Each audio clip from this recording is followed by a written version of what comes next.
नमस्कार, आप देख रहे दावा न्यूज़ और मैं हूँ आपके साथ निखत परवीन खान। आपकी आवाज़ जनता तक में आपका बहुत बहुत स्वागत है। और राजनांदगांव में बहुत ही ख़ास मेहमान आज हमारे स्टूडियो में मौजूद हैं। जी हाँ, महापौर तो आपने बहुत ही देखे होंगे, भारतीय जनता पार्टी से लेके कांग्रेस पार्टी से लेके सभी जगह में। क्योंकि आज के हमारे जो मेहमान हैं वो बहुत ही अनोखे हम कह सकते हैं। जी हाँ, राजेश गुप्ता जी से हम मुलाकात करवाने जाएं। राजेश गुप्ता, चंपू गुप्ता के नाम से जिन्हें लोग संबोधित करते हैं, और सीटी छाप जो है अब सबकी सीटी बजने वाली है, ये भी हम कह सकते हैं। महापौर के पद पे बहुत ही प्रबल दमदारी से दावेदारी आज उनके सामने आई है। सीटी छाप में हमारे बीच प्रत्याशी मौजूद है, महापौर के दावेदार राजेश चंपू गुप्ता जी। आपका दावा न्यूज़ में बहुत बहुत स्वागत है। जी मैडम। निगम की प्रक्रियाओं को, निगम के कार्यकाल को, निगम की चीज़ों को आपने बहुत ही करीब से देखा है, क्योंकि इससे पहले भी आप पार्षद रहे हुए हैं। क्या कुछ लगता है कि और क्या होना अभी बाकी है निगम के लोगों को देखते हुए, या निगम के कार्यकाल को देखा आपने, बहुत सारे महापौर आए गए, आपको क्या लगता है कि क्या कुछ और भी करने की ज़रूरत है यहाँ पर? जी देखिए मैडम जी, मैं सबसे पहले 2019 में जब चुनाव हुआ था कि मैं अपने माता जी के नाम से एक टिकट मंगाता मुहारा से। वो स्वस्थ रहती थी और उनका एकदम लगाव था जनता से, और पहले भी वो मुहारा में पार्षद रह चुकी है। हमेशा बोला जाता था माटी पुत्र माटी पुत्र माटी पुत्र, वहाँ से लोकप्रिय पार्षद है उदेश प्रजापति करके उनका नाम आता था। तो मैंने भाजपा से मांग की थी कि भाई मेरे माता जी को एक टिकट आप दे दीजिए। उन्होंने टिकट नहीं दिया था। इस नेता के पास जाने के बाद कहते थे आप मुहारा क्यों लड़ते हो, इंदिरा नगर क्यों नहीं मांगते। और उस नेता के पास जाने के बाद बोला जाता था आप इंदिरा नगर क्यों बोलते हो, बसंतपुर क्यों नहीं मांगते। फिर तीसरे नेता के पास जाने के बाद बोलते हो आप बसंतपुर इंदिरा नगर का रट लगा के रखे हो, आप मुहारस क्यों नहीं मांगते। आप क्या कि मात्र मुहारस पार्षद 30 टाइप का छल किया गया, टिकट नहीं दिया गया आखिर तक। तो मैंने ठाना कि मम्मी को मैं मुहारा से लड़ाऊँगा और मैं इंदिरा नगर से लड़ूँगा और मिसेस को बसंतपुर से लड़ाऊंगा। तीनों को मैंने निर्दलीय अपने आत्मविश्वास में मैंने चुनाव लड़ाया था। लोगों ने उसका ज़बरदस्त मुझे सहयोग किया, आशीर्वाद दिया। तीनों जगह भारतीय जनता पार्टी सत्ता सरकार में रहते हुए उनके सांसद थे, उनके मुख्यमंत्री थे, उनके प्रधानमंत्री, सब कुछ उनका था। उसके बाद भी तीनों जगह भाजपा मेरे से आगे नहीं थी, मेरे बाद थी। और 2 जगह तो जमानत जब्त की स्थिति में थी। ये प्रतिसाद रहा। और मैं जब निर्दलीय में चुनाव जीत के आया, मैं लीलाराम भोजवानी के भतीजे थावर भोजवानी जी और अशोक पंजवानी के बीच मेरी फाइट हुई थी और मैं वहाँ से विजयश्री हुआ। उसके बाद मुझे अन्य पार्टियों द्वारा दबावपूर्वक भाई आप उनको समर्थन कर दीजिए करके मुझे रायपुर वगैरह सब जगह बुलाया गया। लेकिन मैं स्पष्ट बोला, डॉक्टर साहब ने भी मुझे रायपुर बुलाया था, शिव वर्मा जी मुझे लेके गए थे। मैंने उनको बोला कि मैं समर्थन नहीं करूँगा, क्योंकि मैं मोहम्मद अकबर जी को जवान दे चुका हूँ, आपको समर्थन करूँगा करके। उस परिप्रेक्ष्य में मुझे बहुत कुछ कहा गया और उनका बहुत अच्छा लगा मेरे को। डॉक्टर साहब ने मुझे बहुत अच्छा रिस्पांस दिया और मेरे दिल में उनके प्रति बहुत इज्जत है। वो बहुत अच्छे व्यक्ति है। उन्होंने मुझे आशीर्वाद देते हुए कहा कि आप हमारे साथ आ जाओ। मैंने उनको कहा कि मैं अब इस परिस्थिति में नहीं आ सकता। उसके बाद उन्होंने कहा था सभी कार्यकर्ताओं के सामने, मैं भाजपा कार्यकर्ताओं के सामने उन्होंने जो कहा था, उनका कहना था कि चंपू एक दबंग आदमी है, निडर है, टिकाऊ है, बिकाऊ नहीं है। उनके शब्द थे ना, चंपू टिकाऊ है, बिकाऊ नहीं है। क्यों कि मैं उनके साथ में विधानसभा चुनाव भी लड़ चुका था और उन्होंने जब बिकाऊ नहीं है बोला तो बहुत कुछ संदेश दे चुके थे। मेरे को कोई भी पार्टी कभी खरीदने का प्रयास करे तो मैं बिकने वालों में से नहीं हूँ। मैं महापौर भी लड़ा था, मेरे को कितने बड़े बड़े ऑफर 2009 में थे, वो सब जग जाहिर हो जाएंगे और सब लोग जानते हैं। 2013 में विधानसभा लड़ा, वो भी सब लोग जानते हैं। लेकिन विधानसभा जब लड़ने के पहले मेरे साथ एक छल किया गया था। एबिस फैक्ट्री में मैं विधानसभा का प्रत्याशी बनने के पहले मैं हर जगह जाता था, दौरों में, कार्यक्रम में, सब जगह एक मीटिंग होती थी और मेरे कार्यकर्ता इंदमारा गाँव में भी थे। टोटल विधानसभा में 72 गाँव थे। 72 गाँव तक मैं अपनी पहुंच बना चुका था। मैंने स्वाभिमान मंच के बैनर तले उन लोगों को जोड़ चुका था। जो वहाँ पर एक घटना घटी थी, एबिस फैक्ट्री का अविष्ट पदार्थ खाने से करीबन नई में 60-70 गौ माताओं की मौत हुई थी। जैसे आम के झाड़ के नीचे में आम टपके पर टाइप के पड़े रहते, वैसे गौ माताओं की डेड बॉडी पड़ी थी। तो बहुत पीड़ादायक क्षण था वो। कई गायों तो ऐसी थी कि जिनके 4 दिन 5 दिन के बच्चे थे, वो लोग भी नहीं बचा पाए। और उसके बाद जब गांव में आक्रोश उमड़ा और वहाँ चक्का जाम की स्थिति बनी, लाठी चार्ज हुआ, तो मेरे बाजू में बैठे प्रदीप ठाकुर जी, इनके जेब में मैडम जी, ये उस समय मेरे स्वाभिमान मंच मेरे पार्टी से उपाध्यक्ष थे राजनांदगांव शहर के, इनके जेब में पीछे कंघी रखी थी। पुलिस वाले के लट इतने ज़ोर ज़ोर से पड़े कि इनके जेब की जो कंघी थी वो 4 टुकड़े में बढ़ चुकी थी। तब कितनी मार पड़ूंगा आप सोच सकते। उसके बाद पुलिस वालों ने हमको उठा के फेंका और उल्टा उन लोगों के ऊपर तो कोई कार्रवाई नहीं हुई जिन लोगों ने इतना बड़ा नरसंहार टाइप का गौ माता का हत्या का ही केस था वो, ये हुआ। लेकिन उसके बाद कोई कार्रवाई नहीं हुई और हम लोग के ऊपर में एक अपराध दर्ज करके गांव के 100 लोगों के साथ में मेरा भी नाम को जोड़ के हमारे को कोर्ट कचहरी का चक्कर लगाया। उसके बाद जब वहाँ ने देखा कि वहाँ पर मधुसूदन यादव जी, भाई पार्षद से सांसद बने, डॉक्टर साहब ने उनको सांसद बनाया, लेकिन उनकी गरिमा को उनको अपना ध्यान रखते, सांसद के वजूद को समझते हुए तो वहाँ पर जाके बैठ के एसडीएम और तहसीलदार के साथ तोर बछिया 4000 के है, तोर गाय 5000 के, तोर बछवा 6000 के, वहाँ एक एबिस फैक्ट्री के एजेंट बन के वहाँ पैसा बांट रहे थे। ये क्षण पीड़ादायक था। तो मैंने मीडिया के समक्ष कहा था कि काश उस जगह मधुसूदन यादव जी अगर यदुवंशी है तो गौ माता का दर्द उनको अधिक होना था, क्योंकि वो गौ माता के जुड़ा हुआ मुद्दा था। गौ माता की कई जान गई थी वहाँ पर। तो मैंने कहा था, मेरे मुंह से बस इतने शब्द निकला था कि आप यदुवंशी हो, आपको गौ माता का दर्द अधिक होना चाहिए। ये जो मैंने बोला इतना मेरे को भारी पड़ा, इतना भारी पड़ा मैडम जी, आपको आगे बताना चाहता हूँ। दूसरे दिन मेरे ऊपर अपहरण का केस बना दिया। मैं शीतला मंदिर समिति का अध्यक्ष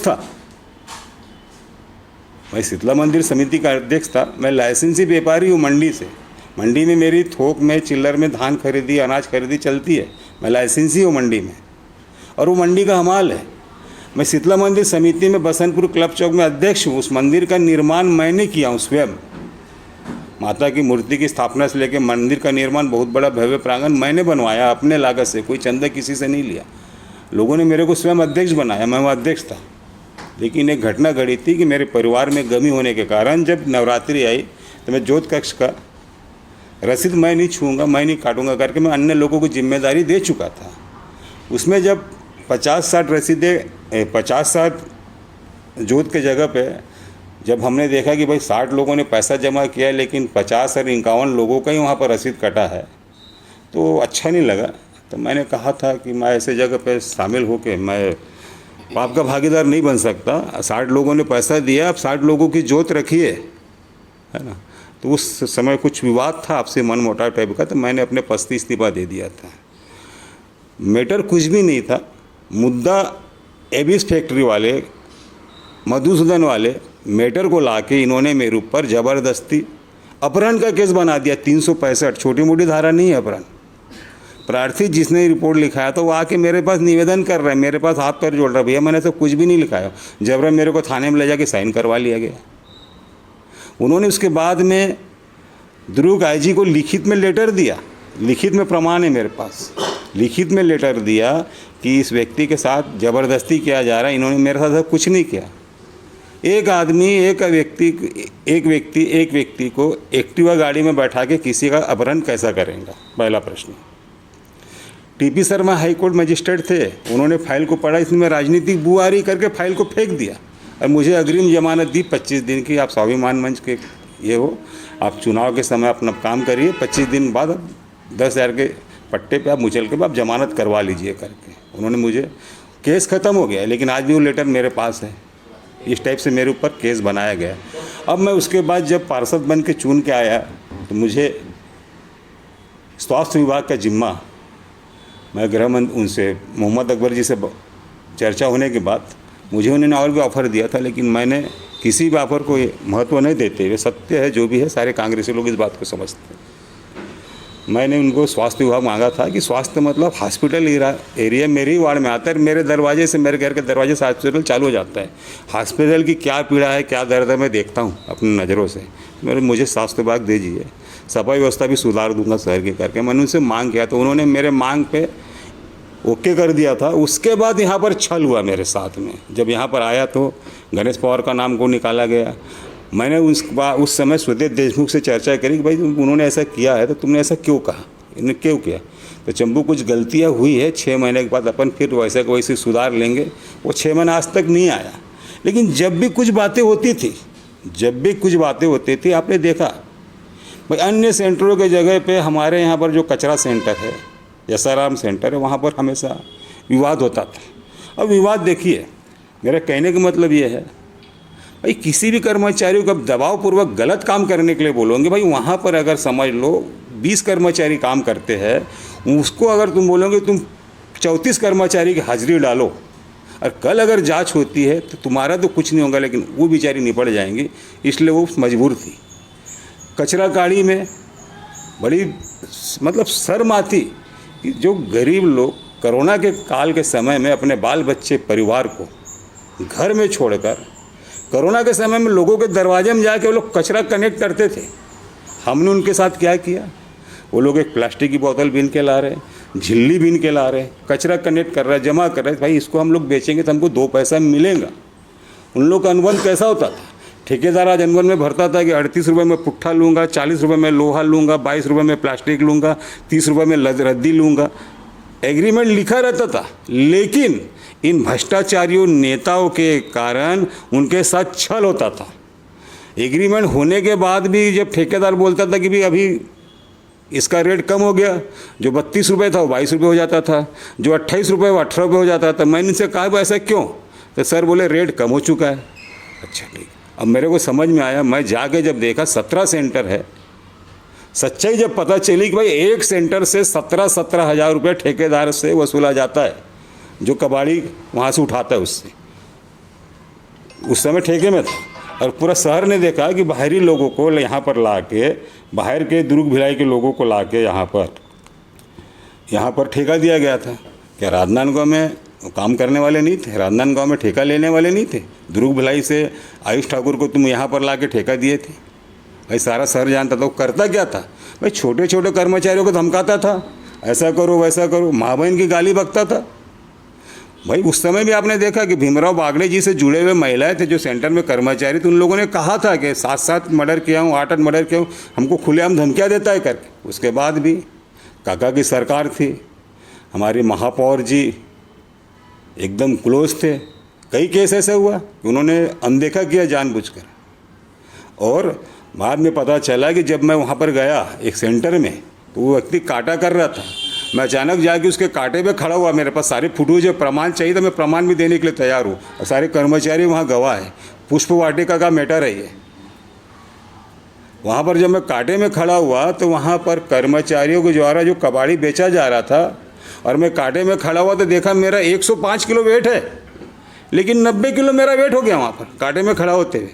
बोला 15 किलो कांटा मारी। नहीं सर, कांटा बराबर है। बोला तुम मेरे को समझाओगे कांटे के बारे में? बोला 35 साल से अनाज का काम मैं कर रहा हूँ, कांटे के बारे में जितनी जानकारी मेरे को है तुम मेरे को समझाओगे। मैं उनको रंगे हाथ पकड़ा। रंगे हाथ पकड़ने के बाद मुझे उस ठेकेदार द्वारा सीधा खुली धमकी दी गई कि आपको मैं MIC से हटा दूंगा। तो मेरे उस समय शब्द थे, MIC को मैं जेब घर के खूटे में टांग के आया हूँ, मेरे को MIC से फ़र्क नहीं पड़ता, लेकिन जनता के अगर अनित में और गरीबों के साथ अन्याय हो रहा तो मैं बस बर्दाश्त नहीं करूँगा। इस बात को समझ लेना।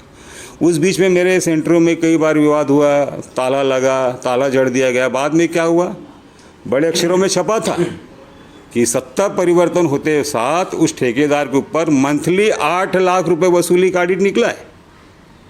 मंथली 8 लाख रुपए वसूली का। क्या ये भ्रष्टाचार नहीं था? गरीब लोगों तक तुमने नहीं छोड़ा, तुमने किसको छोड़ा ये तो बताइए मुझे। अब दूसरी बात है, जब भी कुछ बात होती थी मैं खुल के बोल देता था। कई बार मैंने कमिश्नर साहब को बोला, सर आप हमेशा 457 कर्मचारी 457 कर्मचारी बोलते हो, भाई 300 अगर 36 और 37 है तो आप मेरे को गिन के बता दो, मैं अभी उठ के चले जाऊंगा। तो जब मैं सच बात बोलता था तुम कांग्रेस का विरोध करते हो, मेरे ऊपर आग टेढ़ी किया जाती थी। ऐसे ही सबसे बड़ा मेरे यहाँ का मुद्दा था, मेन है इंदिरा नगर का नाला।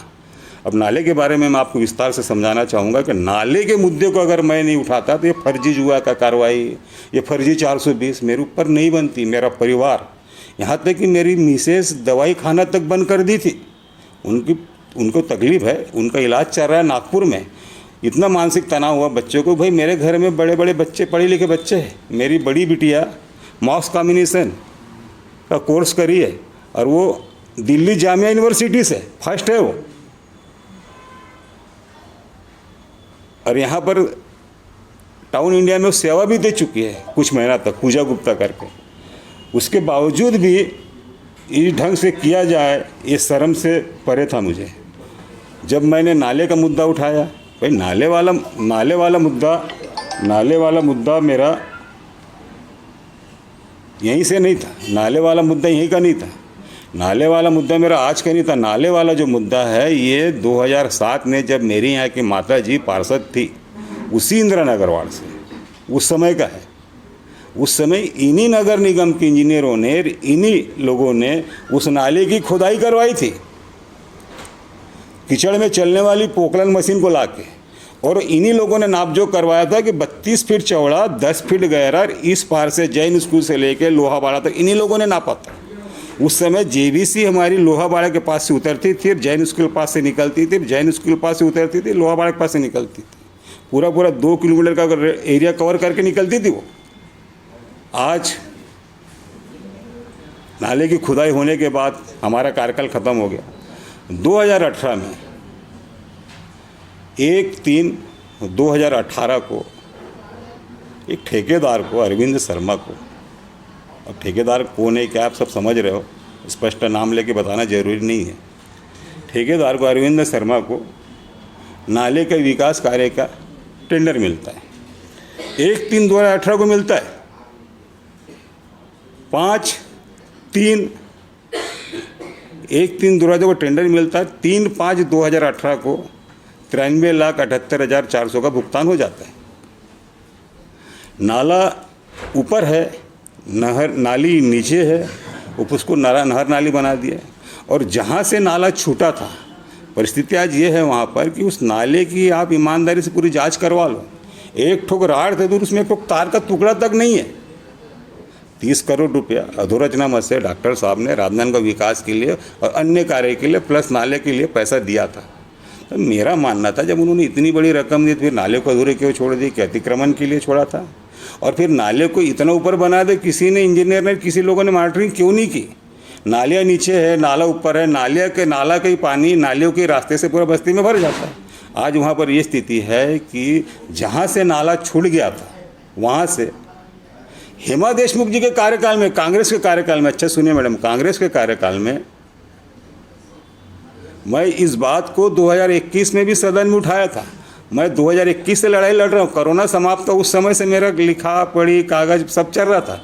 लेकिन जब भी मैंने इनसे जानकारी मांगा, कभी फाइल गायब हो जाती है, कभी ताला टूट जाता है, कभी बोला जाता है कि केस पुरानी है, कभी आग लग जाती है। मतलब तुम जितना बंदरबाट करना है कर लो, और कोई अगर उसकी जानकारी मांगे तो उसको बता दो, ताला टूट गया है, आग लग गई है, फाइल गायब हो गई है। लेकिन क्या है? और फिर इतना बड़ा मुद्दा है, छोटा मोटा मुद्दा नहीं नाले का। उस कर्मकांड के कारण, इस भ्रष्टाचार के कारण आज हर व्यक्ति, हर परिवार का व्यक्ति जिला सरकारी हॉस्पिटल में जाता है। कोई डेड बॉडी का पोस्टमार्टम कराने जाता है, कोई अपना स्वास्थ्य लेने जाता है, कई मरीज लोग वहाँ टाका लगाने जाते हैं, कई मरीज लोग इलाज कराने जाते हैं, कई लोग एक्सरे कराने जाते हैं। आज स्थिति वहाँ पर यह है कि वार्ड मेरा है, मैं कब तक चुप रहूँगा? कमर तक लोगों का पानी भर जाता है, बेड डूब जाते हैं, डॉक्टर सेवा करना चाहता है, उसके बाद भी अपने आप को असहाय महसूस करता है, वो वहाँ तक पहुँच नहीं पाता। जनप्रतिनिधि लोग ऐना दिखा के, नाव चला के दिखाते हैं। भाई शर्म लगना चाहिए भारतीय जनता पार्टी को। भाई राजनांदगांव के जनता ने आदरणीय सम्मानित रमन सिंह जी को 30 साल दिया है, छोटा मोटा समय नहीं होता है। आप मंत्री थे, बेंसी मिलनी पड़ गया।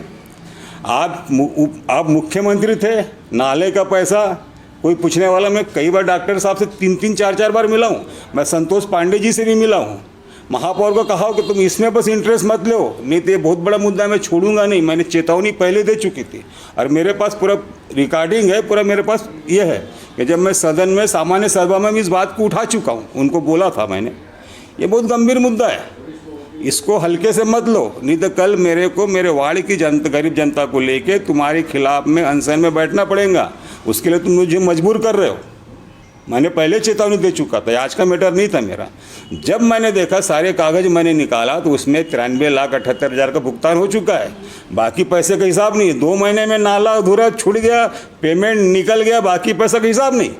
और जहाँ से नाला छूटा था वहाँ से शांतिलाल कोठारी, राजेश मोटलानी, राजेंद्र गोलछा, आशीष पटेल, इन लोगों ने बीच नाले में प्लेट लगा के, मेरे पास फुटेज है, आपको दिखाऊंगा मैं, शुरू में नाला कैसा था, बाद में नाला कैसा बना। जब पानी भरता था, बाढ़ आता था, हम भी महापौर जी के साथ जाते थे, पत्रकार मीडिया लोग भी रहते थे। पत्रकार मीडिया के सामने में वो नाले को तोड़ने के लिए मशीन को लाई जाती थी, 2 बीता तोड़ा जाता था, महापौर गाड़ी में बैठ के चले जाती थी। उसके बाद बोल दिया जाता था रहने दो, ब्रेक कर दो। क्यों ब्रेक कर दो? क्योंकि हमने पेड़ बार खा लिया है, अब इसको ओपन मत करो, हो गया, रहने दो। मुझे कई बार पड़ताड़ित किया गया, मेरे पर कई बार दबाव बना गया, नाला वाले मुद्दे को छोड़ दो। भाई इतनी बड़ी समस्या है, हॉस्पिटल डूब रहा है। रमन सिंह जी यहाँ के 4 बार के विधायक है, 3 बार के मुख्यमंत्री है, सांसद है, सब चीज़ है। भाई इतना बड़ा मुद्दे को तुम क्यों उसमें इंटरेस्ट नहीं ले रहे हो? क्या ऐसा कारण है? जहाँ से जगह छूटी थी, बाजू 4 लोगों ने बीचों बीच प्लेट लगा के, नालों के बीचों बीच प्लेट लगा के, मेरे पास सारे प्रूफ, सारे फुटेज, सब चीज़ मौजूद है। जितना चीज़ बोला पूरा बोलोगे, सब चीज़ आपके सामने में रख दूँगा। नाला कितना चौड़ा था वो भी है। उसके बाद ये होता है कि जहाँ से प्लेट लगा के इन्होंने ढलाई कर दिया, नाले को 5-6 फीट की नाली बना दिया। प्रतिसाद उसका ये होता है कि जब बारिश होती है, मट्टी तेल की एक चाड़ी होती है जिसको अपन चलनी बोलते, उसमें उसके छेदा पतला है और ऊपर का साइज बड़ा है, तो पानी तो वहाँ से उतना ही निकलेगा। जब भी बाढ़ आती थी, कभी इस नाली को तोड़ दो। आज भी जाके देख लीजिए आप, हरिओम मेडिकल के सामने में, इंदिरा नगर वार्ड में हरिओम मेडिकल के सामने में, संतोष पांठेले के सामने में मेडिकल दुकानें लाइन से बनी है, वहाँ पर ज़बरदस्ती सामने के नाली को उधड़ दिया गया। अरे मैं बोला सामने इधर का भी पानी वहीं जाएगा, इधर का भी पानी वहीं जाएगा, निकासी तुम्हारा छोटा है, उसको चौड़ा करने की ज़रूरत है। इधर के तुम कितने भी नालियाँ तोड़ो, वहाँ से पानी तो जाना वहीं से। ज़बरदस्ती नाली को उधड़ दिया गया। तो आज तक वो नाली निगम ने नहीं बनाया। जिन लोगों को दिक्कतें होती थी, हरिओम मेडिकल वालों ने, संतोष पांठेला ने, उधर के जितने लोग थे मेरे वार्ड के लोग, उन लोगों ने अपने स्वयं के लागत से बाद में प्लेटफार्म बना के नाली बनाया। ये स्थिति थी। और जहाँ से नाला छूटा था वहाँ से जब अतिक्रमण हुआ, उसके पहले बाजू में रमाबाई गढ़ेरिया 87 साल की महिला है। उस 87 साल की महिला 2020 में कोरोना काल के समय में एसपी साहब से जाके मिलती है, एसपी साहब से शिकायत करती है, लिखित में कंप्लेंट करती है और बसंतपुर थाने में जाके शिकायत करती है। उसके साथ मैं वहाँ जाता हूँ। उसके बावजूद भी 1 महीना तक कुछ नहीं होता। लेकिन 1 महीना जैसे ही बीतता है, मामला हिसाब में बंटवारा हो जाता है, उसके बाद सीधा वहाँ पर ठेकेदार द्वारा उसके दीवार को, 6 फीट ऊंची दीवार को तोड़ के नाले में समस्त करके उस नाले में प्लेट लगा के बेझिझक ढलाई कर दिया जाता है। पैसा तो मेरे को भी प्यारा था, पैसा तो लेके मेरे पास भी आए थे, लेकिन मैंने पैसा नहीं लिया। जिनको पैसे की भूख थी उन्होंने पैसा लिया। मैंने बोला था उसी समय, ये बहुत बड़ा मुद्दा है, इसको बस अलग कर दो, लेकिन किसी ने नहीं सुना। उसकी स्थिति ये हो रही है कि आज मेरे वार्ड की गरीब जनता, राजीव नगर, बसंतपुर, जिला हॉस्पिटल, इंदिरा नगर, अभिनंदन कॉलोनी, वृंदावन, सारा एरिया गर्दन तक के पानी में डूबा रहता है। मेरी इंदिरा नगर की तो ये स्थिति रहती मैडम कि गरीब बच्चे लोग अपने घर में 4-4 दिन तक चूल्हा नहीं जला पाते, राशन सड़ जाता लोगों का। और उस समय जब मैं अनशन में बैठा था, आपने देखा होगा, एक महिला मेरे को सबके सामने में बोल रही थी, रो के बोली उसने मीडिया के सामने में कि मेरा पार्षद, हमारा पार्षद हमारे लड़ाई के लिए बिना पानी पिए और बिना खाना खाए यहाँ अनशन में बैठा है। बारिश हो रही है और मेरे घर में मेरे पति लकवा पीड़ित है और उनका बिस्तर डूबने के लिए मुश्किल से आधा बीता बस पानी चढ़ने का बचा है। उसने रोते हुए अपना बयान दी थी। उसके बाद भी इनको कोई फ़र्क नहीं पड़ा। मैंने महापौर जी को 31 तारीख को फ़ोन करके बोला था कि मैडम जी, नाले वाले मुद्दे के नाम से मैं अनशन में बैठा हूँ, आप भी आइए, आप भी अपनी बात रखिए। उनसे मैंने आग्रह किया, उनका जवाब क्या था आप सुनिए। उनका जवाब यह था कि मैं किस मुंह से वहाँ आऊँगी, तुमने तो मेरा वाट लगा दिया, ये शब्द उन्होंने बोला था। अगर आपको सुनना होगा तो मैं उसको भी सुना दूंगा। उनका कहना था कि तुमने तो मेरा वाट लगा दिया। मैंने बोली कैसा वाट लगा भाई, आप अपनी आके बात रखो ना भाई, क्या हो गया, कैसे मैंने वाट लगा दिया। ये बातें हो गई 31 तारीख की। उसके बाद जिस दिन मैं अनशन में बैठा था, मुझे कमिश्नर द्वारा और रामटेकी द्वारा नजुल अधिकारी द्वारा लिखित में लेटर दिया गया कि भाई आपकी मांग जायज़ है। कमिश्नर साहब का रिकॉर्डिंग है, कमिश्नर साहब का वीडियो मेरे पास में, और सारे मीडिया वाले वहाँ पर थे। उन्होंने कहा कि पार्षद बहुत एक्टिव है, पार्षद सक्रिय है, पार्षद सवेरे 6 बजे से लेके अपने कर्मचारियों के साथ, हमारे कर्मचारियों के साथ में सफाई में व्यस्त रहते हैं, और हम उनके साथ काम किए हैं। पार्षद एक्टिव है, उन्होंने स्वीकारा था। उन्होंने ये भी कहा था कि उनकी मांग जायज़ है। अभी अतिक्रमण का काम लखोली साइड, चिखली साइड में चल रहा है। उधर से जैसे हम लोग खाली होंगे 8-10 दिन के बाद इंदिरानगर नाले के ऊपर जो अतिक्रमण हुआ है उस पर हम लोग कार्रवाई करेंगे। उसके बाद में पत्रकारों को अनगल बयान देके कि इंदिरानगर के लोग मुआवजा मांगते हैं, इंदिरानगर वाले लोग अतिक्रमण कर डाले हैं, इंदिरानगर वाले लोग ऐसा किए हैं, इंदिरानगर डुबान क्षेत्र है, इनके लिए आवाज़ आमंत्रित है। भाई मैं पूछना चाहता हूँ कि भाई इंदिरानगर का एक आध आदमी मुआवजा मांगा, एक आध आदमी का तो नाम बता दो। एक आध आदमी, भाई जिस लोगों ने कब्जा किया उनको तुम हटा नहीं सकते कि तुमने गले तक खा डाला है, और तुम निहत्ते लोगों को, गरीब लोगों को परेशान करके कब्जा किया, ये तो गलत बात है। तब मैंने जब मुद्दे को उठाया तो मुझे 10 दिन की 11वें दिन 10 दिन के उन्होंने मेरे को लिखित में दिया था कि 10 दिन हम कार्रवाई शुरू कर देंगे। 11वें दिन क्या होता है, क्या होता है 11वें दिन मैडम बताइए आप। भाई 11वें दिन मैं वहाँ पर बैठा हूँ, एक ठो ज़मीन का सौदा चल रहा है, और ज़मीन का सौदा भी पुलिस वाले का है, उसका नाम विनय कुमार मेहरा है। उनकी एक प्रॉपर्टी थी नंदई में, उनका मकान था, वो मजबूर थे, परेशान थे, उनका ट्रांसफ़र हो चुका था सुकमा। उनके घर का सौदा मैं कुछ समय पहले मिसेस के नाम से एग्रीमेंट करवाया। उनको पैसे की ज़रूरत थी, बैंक का उनका फाइनेंस था, बैंक वाले उनको ब्याज पे ब्याज परेशान थे, मैंने उनका सौदा किया। उसी सौदे के परिपक्ष में इरफान शेख और 2 लोगों को मैंने स्वयं बुलाया। उनका भी ज़मीन का काम था, मेरा भी ज़मीन का काम था, मैं उनको बुलाया। तो उनका कहना यह था कि हमारा जो अरानी तेरे में जो ज़मीन का काम था उसमें कुछ कारण लेना देना था, तो आप इसमें का हिसाब ऐसा कर दो कि आप इसको मेरे को दे दो, इनको दे दो, इसको अपना ले लो। उसी बीच में जब हम लोग बैठे, 3 लोग आते हैं, किशोर देवांगन मुहारा से किशोर देवांगन कौन है मैडम जानते हो आप, जिसमें जिसको जुआड़ी बनाया गया था, वो वहाँ से भाजपा का प्रत्याशी था, मेरे मम्मी के साथ वो चुनाव लड़ा था। वो व्यक्ति आके 3 दिन पहले मेरे से पैसा ले जाता है, मेरे ज़मीन से लगा उनकी ज़मीन है, 3 दिन पहले आके पैसा ले जाता है, 3 महीने के लिए पैसा ले जाता है, 11 तारीख को पैसा ला के वापस करता है। सारा सिचुएशन पे फोकस करते हैं, और हम लोग बैठ के वहाँ चाय पी रहे, हमको मालूम नहीं, हम भोले लेबर लोग काम कर रहे, दुकान में दरवाजा खोले, दुकान में बैठ के काम कर रहे हैं। मेरा घर टोटल 10,000 स्क्वायर फीट है, मेरे घर में 65 कमरे का घर है, मेरा नीचे ऊपर मिला के 65 कमरा। भाई मैं कहाँ जुआ खेल रहा हूँ, कहाँ जुआ खिला रहा हूँ, कुछ तो बोलोगे तुम। मैं जब वहाँ पर हम लोग बैठे थे, हम लोग मीटिंग ले रहे थे, सब लोग बैठे थे, चर्चा कर रहे थे, उसी समय साइबर क्राइम वाले पहुँचते हैं, कैमरे के नीचे में खड़े होकर बात करते हैं, अपने आकाओं को बताते हैं कि ऐसा यहाँ पर कुछ नहीं हो रहा है, ऐसा यहाँ पर कुछ नहीं हो रहा है। उनको बोला जाता है कि ज़बरदस्ती एंट्री करो, वहाँ पर कुछ अपने भी लोग हैं, पिक्चर पूरी प्लानिंग के तहत बनाई गई थी, अपने भी लोग हैं, उनको अटैक करो। वहाँ पर विवाद होने के बाद इरफान शेख सबके सामने में उन्होंने उनसे विवाद किया, और जिस समय हम लोग वहाँ बैठ के चाय पी रहे थे, मुश्किल से 3 से 5 मिनट हुआ था, उसी समय मधुसूदन यादव जी का उनके पास फ़ोन आता है, तुम वहाँ से जल्दी उठो, मेरे पास आओ, मैं सर्किट हाउस में बैठा हूँ। मधुसूदन यादव जी का फ़ोन आता है, तुम वहाँ से जल्दी उठो, सर्किट हाउस में आओ, मेरे पास आओ, मेरे साथ बैठो करके। और हमको समझ नहीं आया, उसके बाद 3 मिनट नहीं होते सामने साइबर क्राइम वाले आते, साइबर क्राइम वाले आते, चलो ठीक है अब देख लो कहाँ पर क्या है, कहाँ क्या नहीं। मीडिया वालों को मैं खुद बुला रहे, जुआ का केस बता रहे, जुआ बता रहे। भाई जुआ है कहाँ, ये तो बताओ, कहाँ चद्दर बिछी है, कहाँ ताश है, कहाँ पैसा कहाँ है, कुछ नहीं। ज़बरदस्ती बस जुए का केस बना दिए, 18 लाख रुपए वहाँ से उड़ा दिए, 10.5 लाख रुपए की जब्ती बना दिए। सर पूरा फुटेज देखेंगे मैडम कि पुलिस वालों ने, साइबर क्राइम वालों ने कितना अति किया मेरे साथ में।